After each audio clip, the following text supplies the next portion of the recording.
ओम नमः शिवाय। हर हर महादेव। भक्तों, वेद पुराणों में वर्णित है कि शिव ही सत्य हैं, शिव ही सुंदर है।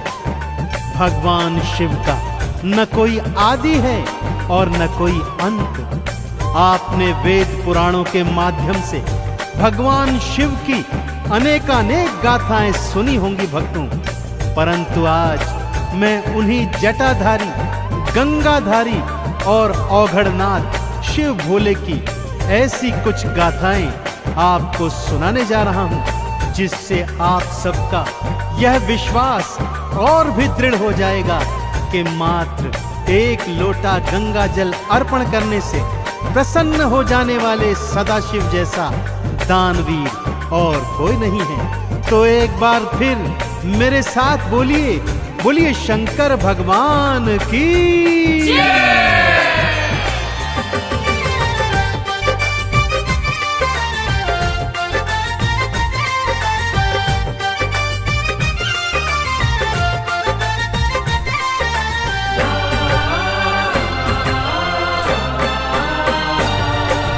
आओ तुम्हें मैं कथा सुनाऊं,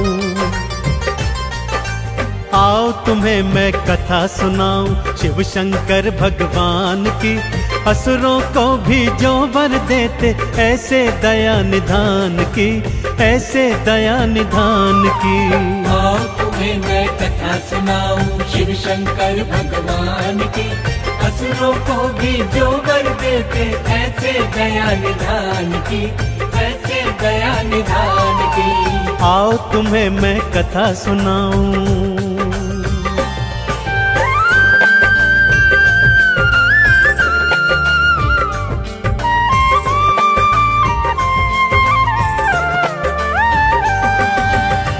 भक्तजनों, पहली कथा दैत्यराज भस्मासुर की सुनाता हूँ। भस्मासुर ने अपनी अनन्य भक्ति और हठ योग से शिव भोलेनाथ को प्रसन्न किया और वरदान में यह वर मांगा कि वो जिसके शीश पर हाथ धरे वो तत्काल भस्म हो जाए। जैसे ही भोलेनाथ ने तथास्तु कहा, वो पापी वरदान की सत्यता जानने हेतु भगवान शिव के सिर पर ही हाथ रखने को तत्पर होने लगा और उन्हें भस्म करने उनके पीछे पीछे भागा।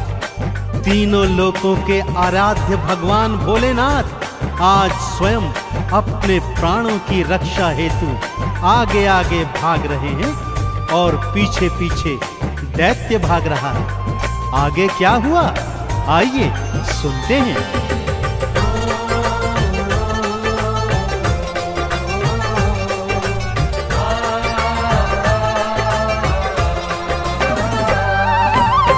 पीछे पीछे भागा पापी, आगे शिव जी भाग रहे। सृष्टि के हरता देखो अब स्वयं मृत्यु से कांप रहे। भागते भागते विष्णु लोक में शिव शंकर देखो आए। हे विष्णु प्राणों को बचाओ, शिव शंकर ये बतलाए। कैसे विष्णु जी ने की थी, हाँ कैसे विष्णु जी ने की थी रक्षा शिव के प्राण की। असुरों को भी जो वर देते ऐसे करुणा निधान की, ऐसे दया निधान की। आओ तुम्हें मैं कथा सुनाऊं शिव शंकर भगवान की। असुरों को भी जो वर देते ऐसे दया निधान की, ऐसे दया निधान की। आओ तुम्हें मैं कथा सुनाऊं।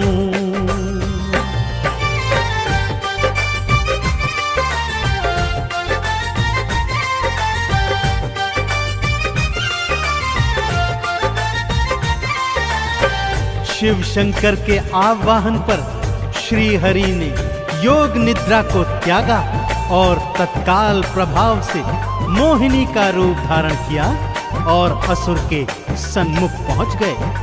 काम आंध होकर ज्यों ही असुर मोहिनी की ओर लपका तो मोहिनी बने विष्णु जी ने कहा कि पहले तुम्हें मेरे साथ साथ नृत्य करना होगा।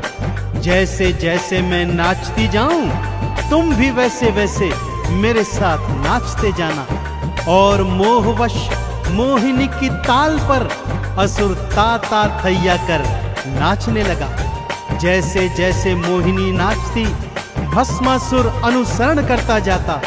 और जैसे ही मोहिनी ने नाचते नाचते अपने स्वयं के सिर पर हाथ धरा, राक्षस ने भी ऐसा ही कर दिया और भगवान शिव के वरदान स्वरूप वो तत्काल भस्म हो गया। इस तरह मोहिनी रूप में श्री हरि विष्णु ने शिव शंकर के प्राणों की रक्षा करी।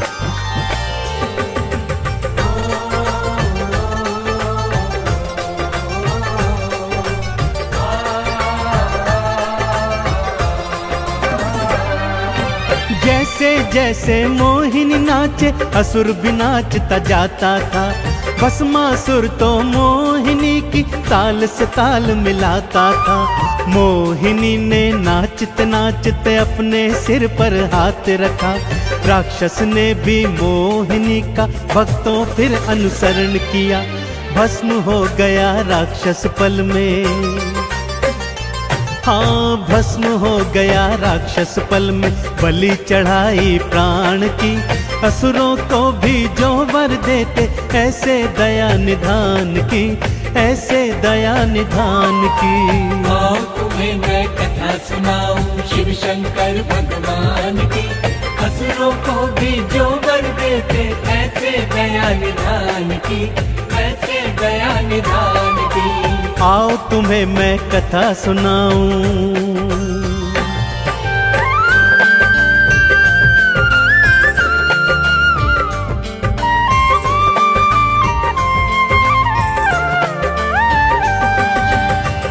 दूसरी कथा का प्रसंग इस प्रकार से है भक्तों। एक बार मां पार्वती भोलेनाथ से शिकायत करते हुए कहती हैं कि लक्ष्मी और ब्रह्माणी तो स्वर्ण के बने महलों में रहती हैं और मैं इस कैलाश पर्वत पर, मुझे भी एक अच्छा सा सोने का बना हुआ महल चाहिए। भोलेनाथ ने बहुत समझाया, परंतु माँ गौरा नहीं मानी भक्तों। गौरा की हट के आगे विवश भोलेनाथ ने विश्वकर्मा को आदेश दिया कि वो ऐसी एक स्वर्ण की नगरी बनाए जिसका तोड़ तीनों लोकों में ना हो। भगवान शिव के आदेश की देरी थी कि विश्वकर्मा ने स्वर्ण की ऐसी ही नगरी निर्मित कर दी। मां पार्वती ने जब उस नगरी को देखा तो अति प्रसन्न हो गईं।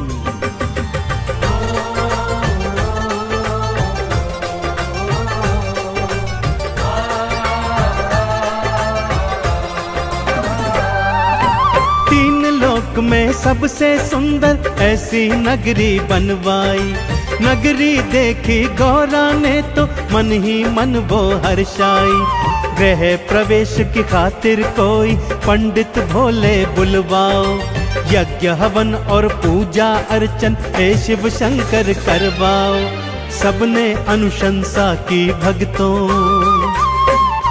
हाँ सबने अनुशंसा की भक्तों। फिर रावण के नाम की, असुरों को भी जो वर देते, ऐसे दया निधान की, ऐसे दया निधान की।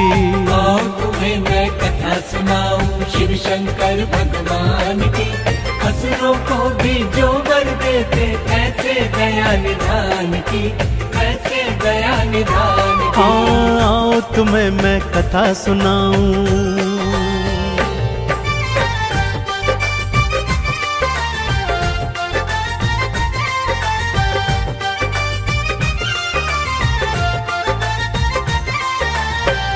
सभी ऋषि मुनियों और देवी देवताओं ने शिव शंकर को यही बताया कि भगवान रावण जैसा प्रकांड पंडित तीनों लोकों में नहीं है, अतः उसी को गृह प्रवेश के पूजन पर आमंत्रित करना चाहिए। ऐसा ही हुआ भक्तों।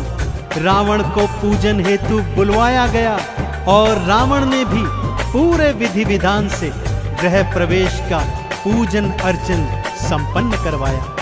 परंतु इतनी सुंदर स्वर्ण से बनी नगरी को देखकर उसके हृदय में लालच आ गया और उसने भोलेनाथ से यही स्वर्ण नगरी दक्षिणा स्वरूप मांग ली। दानियों के दानी देवादिदेव भोलेनाथ ने बिना सोचे विचारे उसे तथास्तु कहकर स्वर्ण से निर्मित नगरी उसके हाथों में सौंप दी। हाँ, वही स्वर्ण नगरी जो उन्होंने मां गौरा हेतु बनवाई थी। एक ही पल में रावण को दक्षिणा स्वरूप वो नगरी दान में दे दी।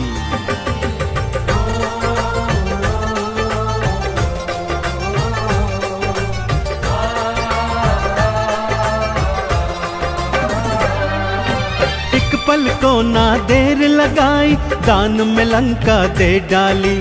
आप फकीरी हाल रहे और सबको देते खुशहाली। स्वर्ण की नगरी देखो रावण फिर अपने घर ले आया। पापी था पर शिव शंकर का भक्त परम वो कहलाया। वेद पुराण भी कहते गाथा,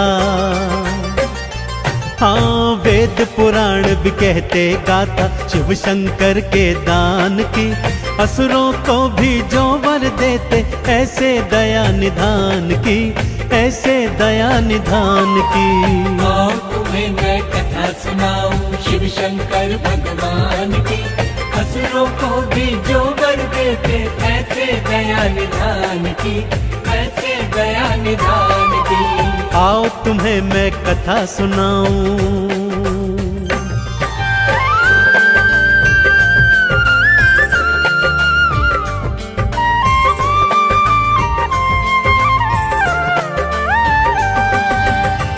भक्तजनों, भोलेनाथ की लीलाओं और कथाओं से तो वेद पुराण पटे पड़े हैं। जैसे सागर मंथन के समय विषपान करना हो और ब्रह्मा जी को वेदों का ज्ञान तथा विष्णु जी को महालक्ष्मी प्रदान करना हो। ताड़कासुर, जालंधर जैसे अनेक असुरों ने भोलेनाथ को प्रसन्न कर उनसे अभय वरदान प्राप्त किए हैं। तो फिर भोलेनाथ जो असुरों को भी वर देते हैं, क्या आपकी भक्ति से प्रसन्न नहीं होंगे भक्तों? अवश्य होंगे। कैसे होंगे? आइए आपको बतलाता हूं।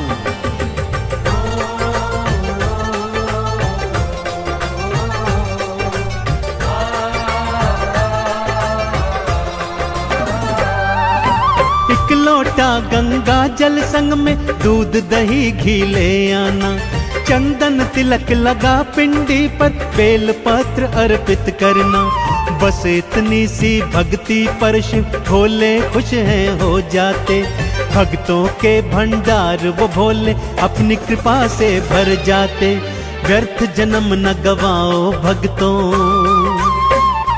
हाँ व्यर्थ जन्म न गवाओ भक्तों। आई घड़ी गुणगान की। असुरों को भी जो वर देते ऐसे दया निधान की, ऐसे दया निधान की। आओ तुम्हें मैं कथा सुनाऊं शिव शंकर भगवान की। असुरों को भी जो वर देते ऐसे दया निधान की, ऐसे दया निधान की। हाँ, तुम्हें मैं कथा सुनाऊं।